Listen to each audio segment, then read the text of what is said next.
কয়রা বিবি একটা কথা গোপন রেখেছে কদম আলীর কাছে। সে বলেছিল ওদের বাচ্চা কাচ্চা সব পরিস্থানে বড় হয়েছে, কিন্তু না, একটা মিথ্যে আছে।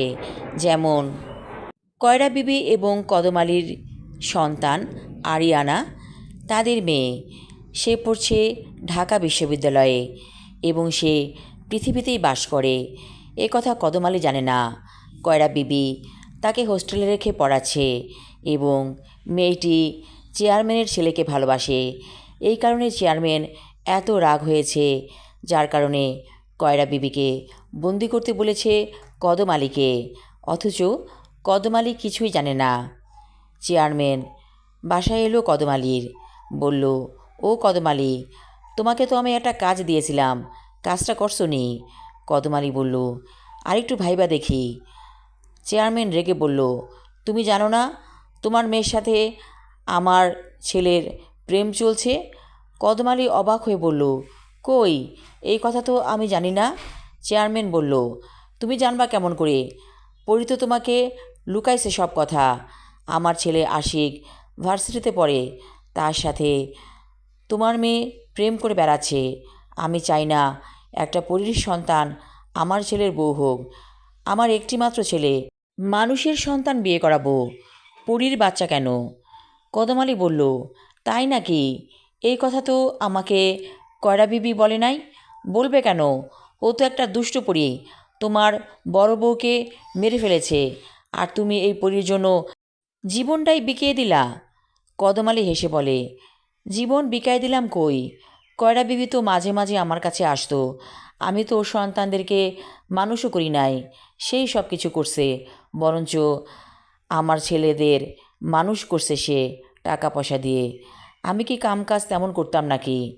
চেয়ারম্যান বলল, ও ফুলি, আমারে চা দিবা না? কদম আলী হেসে বলল, বৌমা, চেয়ারম্যান সাবরে চা দাও, দুধ চা, ভালো করে বানাইবা কিন্তু। ফুলি হেসে বলল, ঠিক আছে।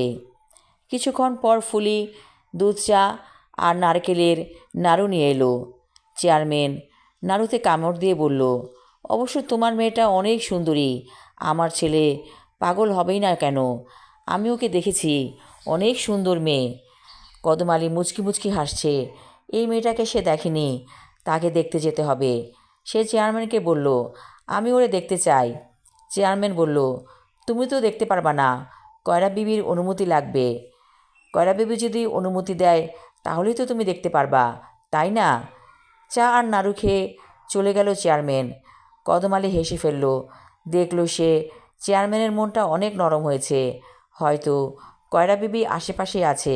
কয়রা বিবি অবশ্য জাদু জানে, মানুষের মন নিমেষেই নরম করে ফেলে।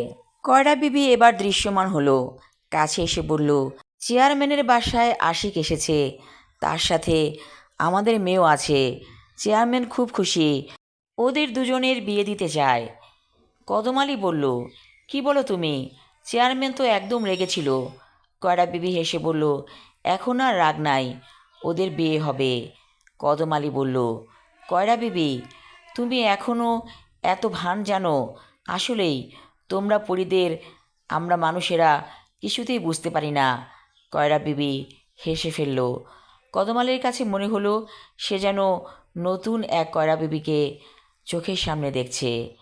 আমি আমার লেখা ছোট গল্প এক কদম পিছনে পর্ব 2 এবং শেষ পর্ব পড়লাম। আশা রাখছি ভালো লাগবে সবার। ধন্যবাদ।